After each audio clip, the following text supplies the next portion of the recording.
CEAP, Centro Espírita Altivo Panfiro. Uma casa de amor. Boa tarde aos nossos ouvintes.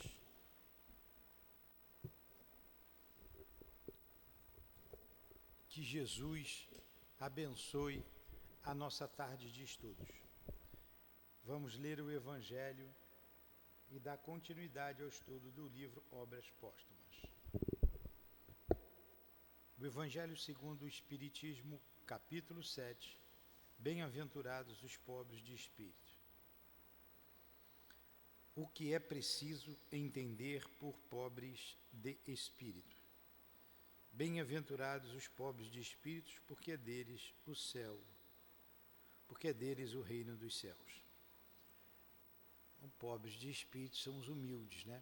Felizes os humildes, porque é deles o reino dos céus.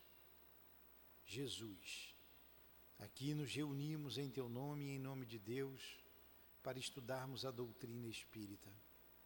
É em Teu nome que evocamos os dirigentes da nossa casa, o altivo, com os espíritos guias responsáveis por este trabalho, como evocamos o nosso mestre Kardec, para nos inspirar na obra em que ele fez as suas anotações, obras póstumas. Em nome do mestre Kardec, de Amélie Boudet, do altivo e desses guias amorosos, em nome do amor, do nosso amor, Lourdinha, do teu amor, Jesus, e do amor de Deus acima de tudo, iniciamos os estudos da noite de hoje. Que assim seja. Graças a Deus.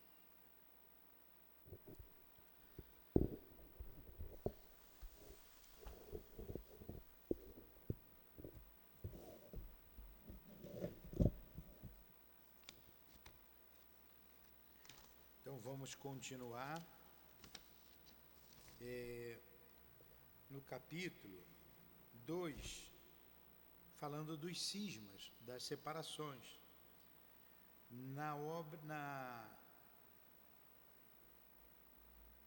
No estudo que Kardec nos traz, intitulado Constituição do Espiritismo.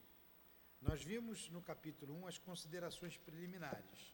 No capítulo 2, estamos vendo os cismas, né, as divisões, que é mais aparente, porque no início de tudo, estava havendo ainda algumas discussões, e com o tempo foi consolidado.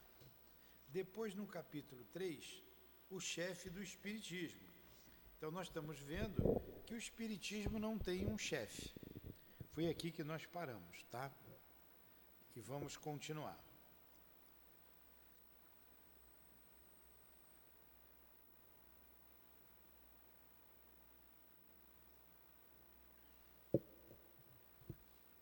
Mas, dir-se-á, não estará à frente do Espiritismo um dos espíritos anunciados que devem tomar parte na obra de regeneração? É provável. Mas como não terão na fronte uma marca para se fazerem reconhecidos? Como não se afirmarão, senão por seus atos?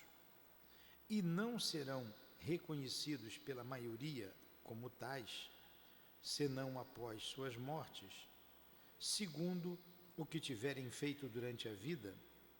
Como, aliás, não serão perpétuos, é preciso prever todas as eventualidades. Sabe-se que sua missão será múltipla, que haverá espíritos em todos os graus da escala espiritual e nos diversos ramos da economia social, onde cada um exercerá sua influência em proveito das novas ideias. conforme a especialidade de sua posição. Todos trabalharão, pois, para estabelecimento da doutrina, quer numa parte, quer numa outra, uns como chefes de Estado, outros como legistas, outros como magistrados, sábios, literatos, oradores, industriais, etc.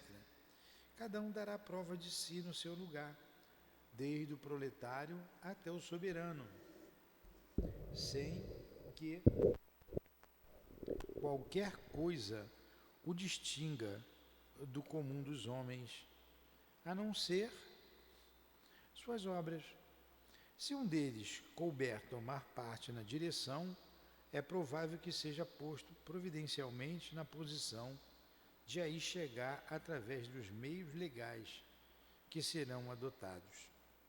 Circunstâncias aparentemente fortuitas o conduzirão até lá, sem que de sua parte haja desígnio premeditado, sem que ele tenha até consciência de sua missão. Então, a doutrina espírita não tem um chefe, como a igreja tem um papa. Mas não virá um homem que vem regenerar, anunciado que vem tomar parte na obra da regeneração? Ele disse, é provável, mas quem vai saber quem é ele? Não vai vir escrito nada na fronte dele. Aí ele está dizendo, pode ser um operário, proletariado, proletário, soberano, um industrial, um sábio, pode ser qualquer um.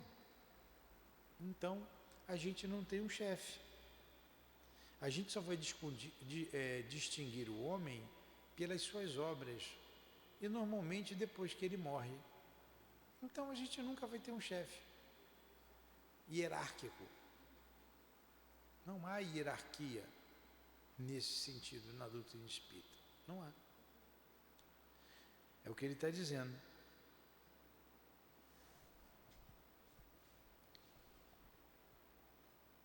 Em caso semelhante, o pior de todos os chefes seria o que se desse por eleito de Deus. Imagina, alguém chega aqui, eu fui escolhido por Deus e a partir de agora eu sou o condutor da doutrina espírita.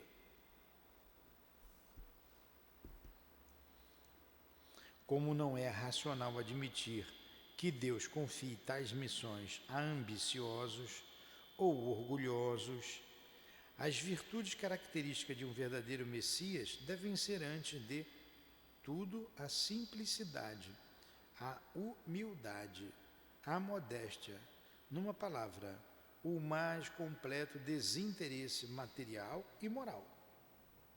Ora, a única pretensão de ser um Messias seria a negação dessas qualidades essenciais. Ela provaria naquele que se prevalecesse de um título semelhante, ou uma tola presunção, se tiver boa fé, ou uma notável impostura. Não faltarão intrigantes, supostamente espíritas, que quererão elevar-se pelo orgulho, ambição ou cupidez. Outros que se apoiarão em pretensas revelações, com o auxílio dos quais procurarão colocarem-se em relevo e fascinar as imaginações bastante crédulas. Também é preciso prever que, sob falsas aparências, indivíduos poderiam tentar apoderarem-se do leme com o pensamento oculto de fazer sossobrar o navio, fazendo-o desviar da sua rota.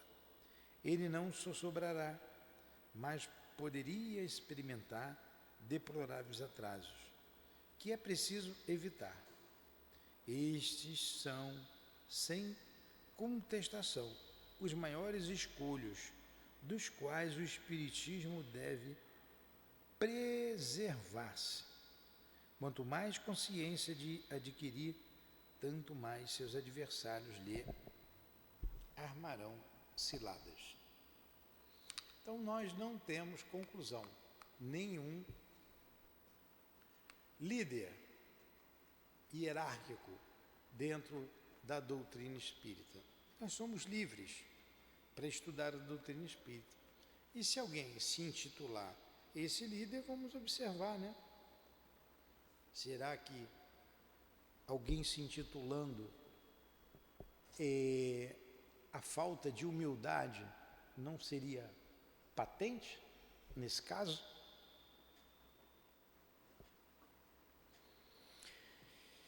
Continua Kardec. É, portanto, dever de todos os espíritas sinceros frustrar as manobras da intriga que podem urdir nos menores centros, como nos maiores. Olha, isso aqui é muito importante. A gente fala sempre aqui em nossa casa sobre isso. Combatemos com veemência a fofoca, a intriga. É, portanto, dever de todos os espíritas sinceros frustrar as manobras da intriga que podem urdir nos menores centros, como nos maiores. Deverão primeiramente repudiar da maneira mais absoluta quem quer que se apresente como Messias, seja como chefe do Espiritismo, seja como simples apóstolo da doutrina. Conhece-se a árvore pelo seu fruto. Esperai, pois, que a árvore tenha dado seu fruto, antes de julgar se ele é bom. E olhai ainda se os frutos estão bichados. Ele assinala aqui o Evangelho segundo o Espiritismo, lá no capítulo 21, item 9, que traz as características do verdadeiro profeta. Houve quem propusesse que os candidatos fossem designados pelos próprios espíritos, em cada grupo ou sociedade espírita. Além do que, este meio não obviaria a todos os inconvenientes. Haveria outros peculiares a este modo de proceder, que a experiência já demonstrou e que seria supérfluo lembrar aqui. É preciso não perder de vista que a missão dos Espíritos é de nos instruir, de melhorar-nos, mas não de substituir a iniciativa do nosso livre-arbítrio. Eles nos sugerem pensamentos, ajudam-nos com seus conselhos, sobretudo no que toca às questões morais. Eles deixam, porém, ao nosso julgamento, o cuidado da execução das coisas materiais, cuidado que eles não têm por missão poupar-nos. Que os homens se contentem de ser assistidos e protegidos pelos bons espíritos, mas que não descarreguem sobre eles a responsabilidade que incumbe ao encarnado. Tudo claro?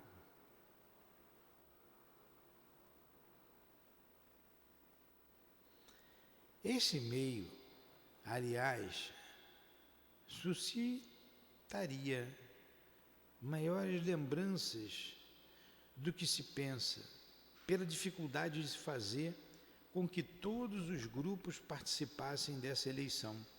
Seria uma complicação nas rodagens, e estas são tanto menos suscetíveis de se desorganizarem quanto mais simplificadas forem.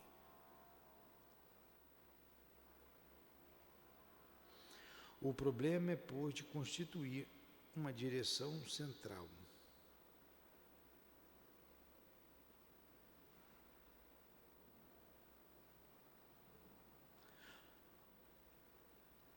O problema é, pois, de constituir uma direção central em condições de força e de estabilidade, que a coloquem ao abrigo das flutuações, que respondam a todas as necessidades da causa e oponha uma barreira incompreensível às tramas da intriga e da ambição. Tal é o objetivo do plano do qual daremos um rápido esboço.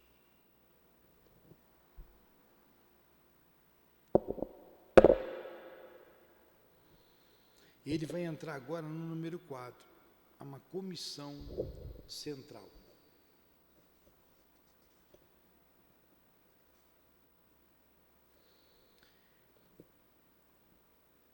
Durante o período de elaboração, a direção do Espiritismo teve que ser individual.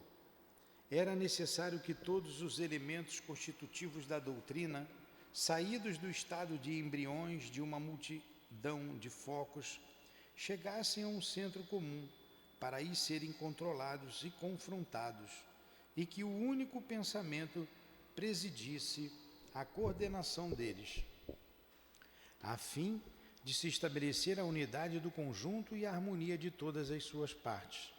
Se tivesse sido de outra forma, a doutrina se teria assemelhado a um mecanismo, cujas rodagens não se engrenam com precisão uma nas outras.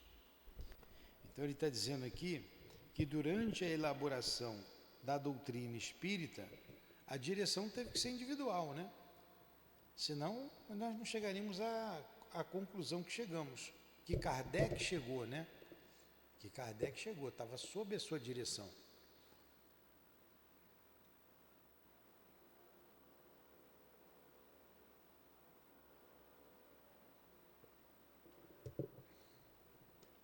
Nós dissemos, porque é uma verdade incontestável hoje, claramente demonstrada. A doutrina não podia mais cair com todas as suas peças de um único centro, assim como toda a ciência astronômica não poderia sair de um único observatório. E qualquer centro que tivesse tentado construí-la apenas com as suas observações teria feito algo de incompleto e se acharia sobre uma infinidade de pontos em contradição com os outros. Se 1000 centros quisessem fazer cada um sua doutrina, não haveria duas semelhantes em todos os pontos. Se estivessem de acordo quanto ao fundo, teriam inevitavelmente diferido quanto à forma. Ora, como há muita gente que vê a forma antes do fundo, haveria tantas seitas quanto as formas diferentes. A unidade só podia sair do conjunto e da comparação de todos os resultados parciais. É por isso que a concentração dos trabalhos era necessária. Isso está lá na Gênesis, no capítulo 1. Está muito quente. Precisava da unidade, por isso foi concentrada a coordenação, né? A concatenação, que é juntar em feixes, através de Allan Kardec, de um único homem. Imagine, 1000 centros espíritas, cada um fazendo a sua doutrina. Hoje a gente vê divisões no cristianismo, mais de 500 igrejas aí, mais de 600, cada um quer ser a dona da verdade, né? Cada um abre. Falta o quê? Unidade. Falta unidade. A doutrina espírita se perderia, como o cristianismo se perdeu. A doutrina espírita vem trazer de volta o cristianismo redivivo. Mas o que era uma vantagem por um tempo, tornar-se-ia um inconveniente mais tarde. Hoje, que o trabalho de elaboração está terminado, no que concerne às questões fundamentais, que os princípios gerais da ciência estão estabelecidos, a direção de individual que precisou ser no início deve tornar-se coletiva. Primeiro, porque chega um momento em que seu peso exerce as forças de um homem, e em segundo lugar, porque há mais garantia de estabilidade numa reunião de indivíduos na qual cada um a representa sua própria voz e que nada podem sem concurso uns dos outros do que um único, que pode abusar de sua autoridade e querer fazer que predominem suas ideias pessoais. Ao invés de um único chefe, a direção será confiada a uma comissão central permanente, cuja organização e atribuições serão definidas de maneira a nada deixar ao arbítrio. Esta comissão será composta de no máximo 12 membros titulares, que deverão por este efeito reunir certas condições desejadas e de um igual número de conselheiros. Ela se completará a si mesma, conforme as regras igualmente determinadas, à medida que se derem vacâncias por falecimentos ou outras causas. Uma disposição especial fixará o modo de nomeação dos 12 primeiros. Então, ele está falando de uma comissão, ele está sugerindo isso, né? Mas isso a gente faz nos centros espíritas. A gente tem uma direção e a gente tem os sócios contribuintes, e nessa direção tem junto dele ali a direção mediúnica, a direção doutrinária, a direção administrativa de uma casa espírita. A comissão nomeia seu presidente por um ano. A autoridade do presidente é puramente administrativa.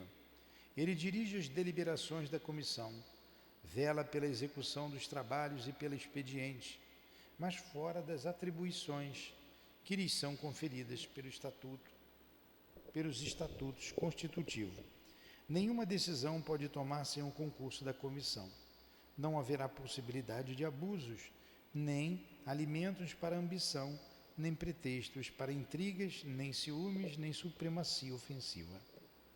A comissão central será, pois, a cabeça, o verdadeiro chefe do espiritismo, chefe coletivo, que nada pode sem o consentimento da maioria, suficientemente numerosa para que esclarecer, por meio da discussão, não o será bastante para que haja confusão. A autoridade da comissão central será temperada e seus atos controlados através dos congressos ou assembleias gerais, dos quais falaremos mais adiante. Para o público dos adeptos, a aprovação ou a desaprovação, o consentimento ou a recusa às decisões, numa palavra, de um corpo constituído representando uma opinião coletiva, terão forçosamente uma autoridade que jamais teriam se emanassem de um único indivíduo, que apenas representa uma opinião pessoal. Com frequência, rejeita-se a opinião de uma única pessoa. Acredita-se que se humilharia por ter que submeter, enquanto que a de vários é aceita sem dificuldade. Está bem claro que se trata aqui de uma autoridade moral, no que diz respeito à interpretação e aplicação dos princípios da doutrina, e não de um poder disciplinar qualquer. Esta autoridade será matéria de espiritismo, o que é de uma academia em matéria de ciência.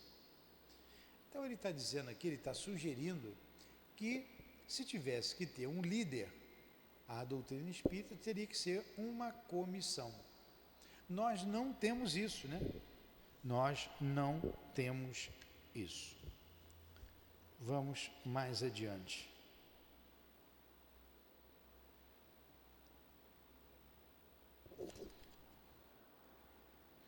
Ele vai falar no item 5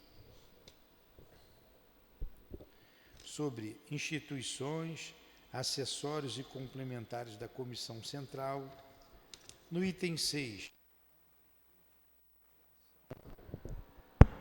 amplitude de ação de uma comissão central, os estatutos constitutivos, no número 7, tudo isso seria a constituição do espiritismo. No número 8, do programa das crenças.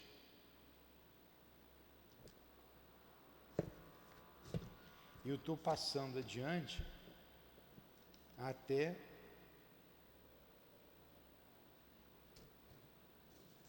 ele coloca aqui vias e meios, programa das crenças.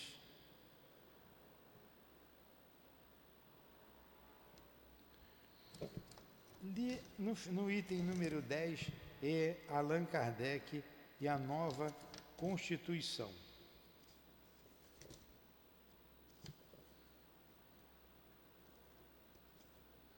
Allan Kardec e a nova Constituição. Eu vou ler um pedaço, porque seria maçante eu ler tudo isso, como já está sendo maçante. Isso aqui nós vamos analisar sozinho em casa, com reserva. As considerações que este extrato encerra, após o relatório feito a propósito da Caixa do Espiritismo, a Sociedade de Paris, em 5 de maio de 1865, por Allan Kardec, sendo o prelúdio da nova Constituição do Espiritismo que ele elaborava, e a explicação sobre sua posição pessoal de ver, tem seu lugar indispensável neste preâmbulo. Falou-se muito, isso aqui da Sociedade Espírita de Paris, hein? Falou-se muito dos proventos que eu retirava de minhas obras. Nenhuma pessoa séria certamente acredita nos meus milhões, apesar de afirmação daqueles que diziam saber de boa fonte que eu mantinha um trem principesco, carruagens com 4 cavalos e que minha casa caminhava-se apenas sobre tapetes de Aubusson. Então, já te falava que Kardec ganhava dinheiro com o espiritismo. E a sua vida simples desmente tudo isso. E ele vem falando aqui nessa Constituição.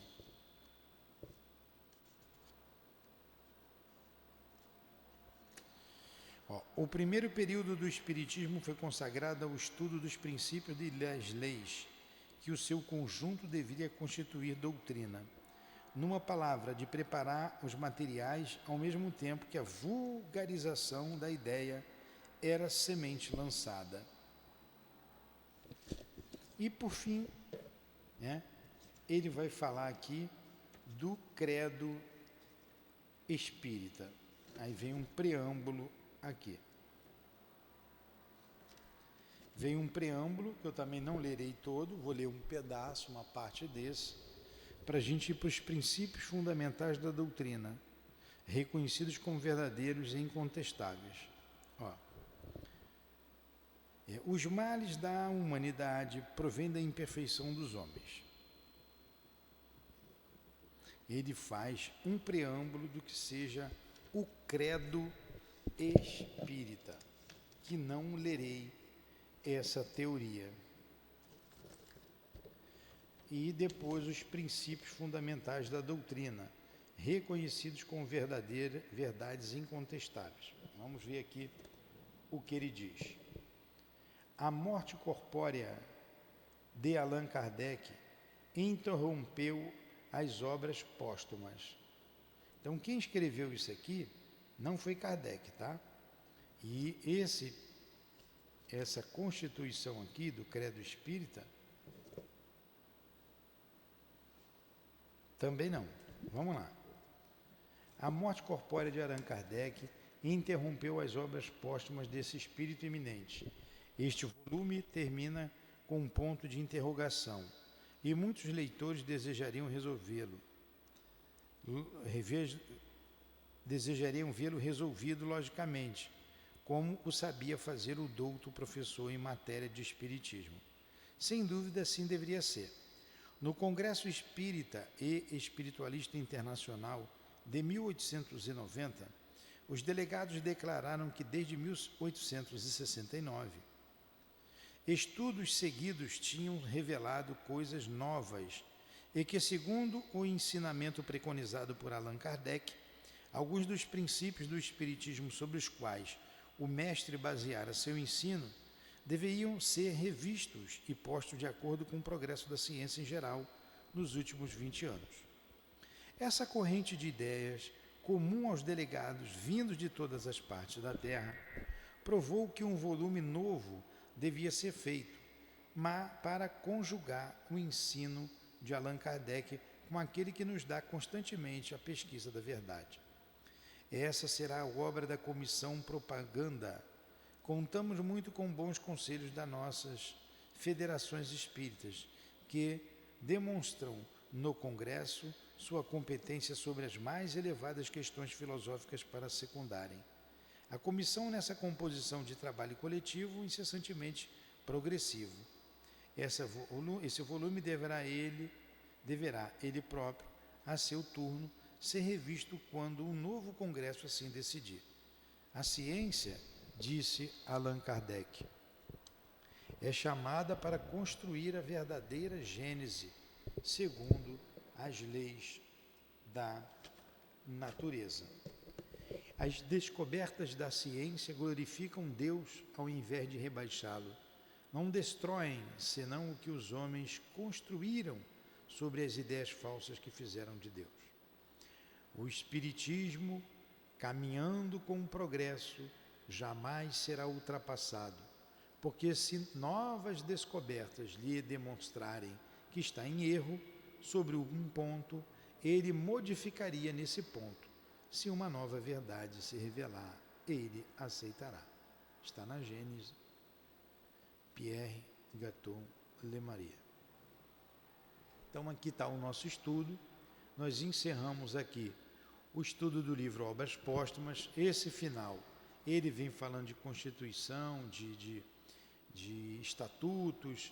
Então isso se refere mais aos dirigentes de casas espíritas que devem ler o que traz aqui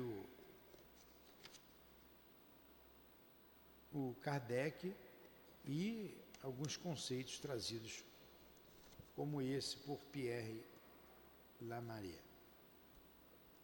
Vamos encerrar então agradecendo a Allan Kardec, a Leon Denis, que deu continuidade a Kardec, agradecendo a Dona Amélie Boudet por todo o trabalho que nos legou.